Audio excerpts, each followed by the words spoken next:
South ఇండియాలోనే అతి తక్కువ ధరలకి రత్నాలనందించే ఏకైక సంస్థ 6JVR.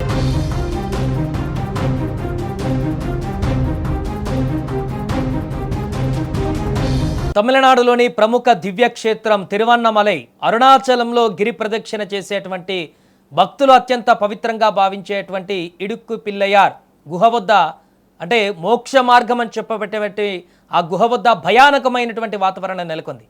మనకు ఆల్రెడీ తెలుసు, 2-3 రోజుల క్రితము ఒక వ్యక్తి ఆ మోక్ష మార్గంలో ఇరుక్కొని అందులో మృతి చెందినటువంటి సందర్భాన్ని మనం చూసాం. ఇప్పుడు ఆ ఘటన మరవక ముందే ఆ మోక్ష మార్గం గుండా వెళ్లేందుకు ప్రయత్నించి మరొక మహిళ తీవ్రమైనటువంటి ఇబ్బందులు పడి అందులో ఇరుక్కున్నటువంటి ఘటన సంచలనంగా మారింది. 3 రోజుల క్రితమే ఒక భక్తుడు అక్కడ ప్రాణాలు కోల్పోగా తెలుగు భక్తుడు తాజాగా ఓ భక్తురాలు కూడా ఇలాగే బయటికి వెళ్లేందుకు ప్రయత్నించింది.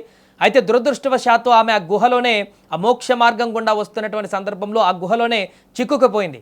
ఎంతగా ప్రయత్నించినా బయటకు రాలేక నానా ఇబ్బందులు పడింది.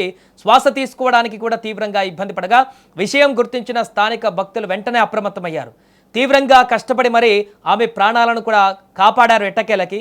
బట్ ఒక్కసారిగా ఈ ఘటన ఇప్పుడు వైరల్గా మారింది. ఎందుకంటే 3 రోజుల క్రితమే ఒక ఆంధ్రప్రదేశ్కు సంబంధించినటువంటి వ్యక్తి ఈ యొక్క మోక్ష మార్గం గుండా బయటికి వచ్చేటువంటి ప్రయత్నంలో అందులో ఇరుక్కొని శ్వాస ఆడక చాలా ఇబ్బందికరమైనటువంటి పరిస్థితుల్లో అక్కడ ఉన్నటువంటి వారందరూ బయటికి లాగడం చేత అప్పటికి హాస్పిటల్కి తీసుకువెళ్లే లోపే ప్రాణాలు కోల్పోయినటువంటి ఒక దుర్ఘటన మనం చూసాం. ఆ ఘటన మరవక ముందే మరి 2-3 రోజుల్లోనే ఇలాంటి మరొక దుర్ఘటన అంటే కొంత భయాందోళన కలిగించేటువంటి ఘటన. మహిళ అక్కడ ఏపీకి చెందినటువంటి ఒక మహిళ గుహలో ఇరుక్కొని ఊపిరాడకపోవడంతో బిగ్గరగా కేకలు వేయడం ప్రారంభించింది. దీంతో పరిసరాలలో ఉన్నటువంటి ఇతర భక్తులు వెంటనే అప్రమత్తమయ్యారు. ఏమాత్రం ఆలస్యం చేయకుండా చాకచక్యంగా వ్యవహరించి ఆమెను గుహ నుంచి బయటకు లాగారు. భక్తుల సమయస్ఫూర్తి వల్ల సదరు మహిళ సురక్షితంగా బయటపడడంతో అందరూ ఊపిరి పీల్చుకున్నారు. ఇక ఇదిలా ఉంటే ఈ గుహ మార్గంలో ఎలాంటి ప్రమాదం జరగడం ఇది మొదటిసారి కాదు. 3 రోజుల క్రితమే ఆంధ్రప్రదేశ్లోని రాజమహేంద్రవరానికి చెందిన 36 ఏళ్ల మణికుమార్ అనే భక్తుడు కూడా ఇడుక్కు పిల్లయ్యార్ గుహ నుండా బయటకు వెళ్లేందుకు ప్రయత్నించి ఇరుక్కుపోయాడు. తీవ్ర శ్వాసకోశ ఇబ్బందికి గురైన ఆయన అక్కడికక్కడే ప్రాణాలు విడిచాడు. అయితే అది జరిగి 3 రోజులు గడవక ముందే మరొక ఘటన ఇప్పుడు చోటు చేసుకోవడం అధికారులు ఒక్కసారిగా అలర్ట్ అయ్యారు వారు కూడా. దీంతో ఇప్పుడు హెచ్చరిక బోర్డులు కూడా పెట్టడం జరిగింది. అక్కడ ఊబకాయలు వృద్ధులకు ఈ యొక్క మోక్ష మార్గం గుండా ప్రవేశించడానికి అర్హత లేదంటూ ప్రవేశం లేదంటూ కూడా బోర్డులను ఏర్పాటు చేశారు.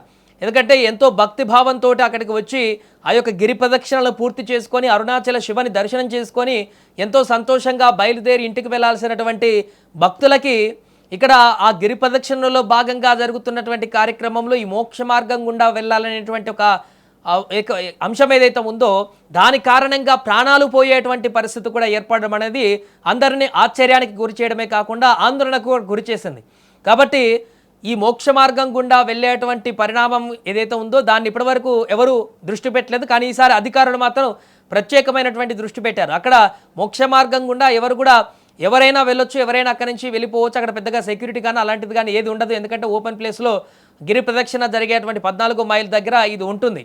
కానీ ఇప్పుడు మాత్రం అలా కాకుండా ఒక ప్రాణం కూడా పోయింది. ఇంకా ఈ మహిళ ఇప్పుడు చిక్కుకొని ఇబ్బందికరమైనటువంటి పరిస్థితుల్లో కొంత ప్రాణాలు పోతాయేమో అనేటువంటి మరొక భయాందోళన కలిగింది. కాబట్టి వెంటనే ఇంకా అప్రమత్తమయ్యారు అక్కడ ఉన్నటువంటి అధికారులు. వారికి సైన్ బోర్డు కూడా ఏర్పాటు చేయడం జరిగింది. ఊబకాయలు అంటే లావుగా ఉన్నటువంటి వ్యక్తులు ఎవరు కూడా ఈ మోక్ష మార్గం గుండా వెళ్ళడానికి వీలు లేదంటూ కూడా బోర్డులు పెట్టారు. ఇక నుంచి అక్కడ సెక్యూరిటీ కూడా ఉండి వాళ్ళని ఆపేటువంటి ప్రయత్నం చేసేటువంటి పరిస్థితి కూడా ఉండబోతున్నట్టుగా తెలుస్తుంది. అలాగే వృద్ధులు కూడా ఎందుకంటే ఆ చిన్న గుహ నుంచి వారికి సరైనటువంటి ఎనర్జీ లేకపోవడమో శక్తి లేకపోవడం కారణంగానేమో వారందరి నుంచి రావడానికి ఇబ్బందులు పడుతుంటారు. అండ్ అలాగే వాళ్ళకి కొన్ని శ్వాసకోశ ఇబ్బందులు ఉంటాయి. కాబట్టి ఆ పరిణామాల చేత కూడా ఏమైనా జరిగితే అది ఇబ్బందికరమైనటువంటి పరిస్థితులకు దారితీస్తుంది. కాబట్టి భక్తులందరూ కూడా విజ్ఞప్తి చేస్తున్నారు. దానికి సంబంధించి ప్రత్యేకమైనటువంటి బోర్డులను ఏర్పాటు చేశారు. ఎవరైనా అరుణాచలము దర్శనానికి వచ్చినటువంటి వారందరూ కూడా గిరి ప్రదక్షిణ పూర్తి చేసుకొని సంతోషంగా ఆ అరుణాచల శివ దర్శనం పూర్తి చేసుకొని ఎవరింటికి వారు వెళ్ళిపోయేలాగా ఉండాలి తప్ప ఇలా ఈ కార్యక్రమంలో భాగంగా చేసేటువంటి ప్రదక్షిణలలో కానీ ఇక్కడ కానీ ఇలా అకాల మరణం చెందడం అనేది కూడా అందరికీ ఇబ్బందికరమైనటువంటి పరిస్థితికి దారితీస్తుంది. కాబట్టి ఈ రకమైన బోర్డులను ఏర్పాటు చేశారు. ఏదేమైనా వరుసగా జరుగుతున్నటువంటి పరిణామాలు ఈ యొక్క మోక్ష మార్గం గుండా వద్దనే ఏర్పడినటువంటి పరిణామాలు అయితే భక్తులందరినీ కూడా ఇప్పుడు కొంత ఆందోళనకు గురి చేస్తున్న పరిస్థితి ఏర్పడింది.